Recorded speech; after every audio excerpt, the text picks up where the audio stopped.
After 2 days of traveling, the Garifuna Collective touched down at the PGIA after spending 26 days away performing in the World of Music, Art and Dance 2023 festivals in Australia and New Zealand.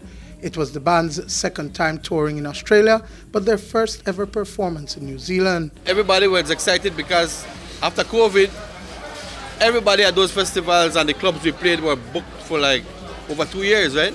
And so this is like everybody was just happy to be on stage again, sharing, that energy and understanding each other again and seeing each other for such a long time as musicians. So that was really, really good for us and a good feeling. They understand it right away. Even the festivals we play have musicians from all over the world. When I say all over the world, I talk from Europe to Africa to South America. And a lot of indigenous people and cultures and tribes from all over the world. A lot of the groups are like women-based. We meet a lot of the Aboriginal people from Australia. We get to sit down with them, talk with them casual, just to talk. And so when it comes to that section, we wait to see everybody else's performance and everybody appreciate our performance the same way. And so in the world of music, we just fit right in. New Zealand was a different experience, a human experience without distortion of religion and all the other stuff that are really affecting other indigenous cultures all over the world. And that was the first time I got into a situation like that. So I'm still processing it. I still need a couple more days or a week to even process that specific country.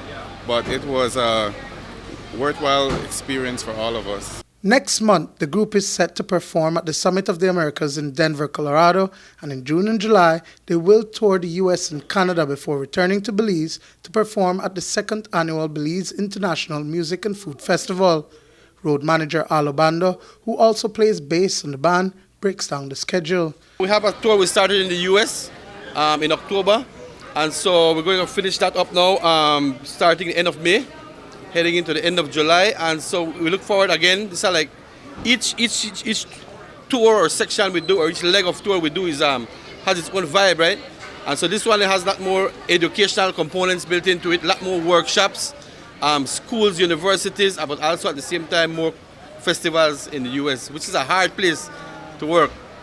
What are some of the cities slated for the US in case the diaspora wants to come see you? Yeah, well, in terms of cities, be mostly East Coast, Boston area, New York. That whole area coming down from the New York State, Albany, Rochester, all the way down.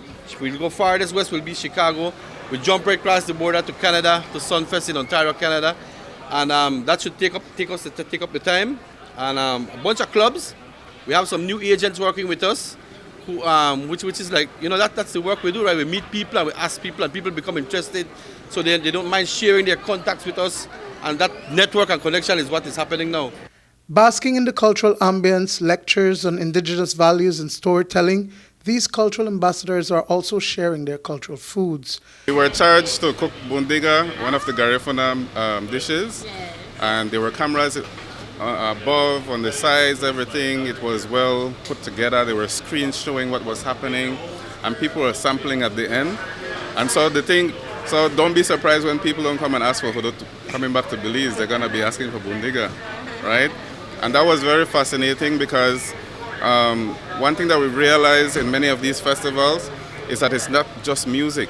So we always take people are a part of the band. We have different skill sets, and every time we have to activate people in order to showcase those things.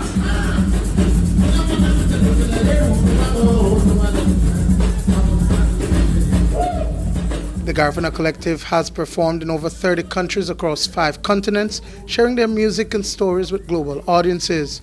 Dwayne Moody for News 5.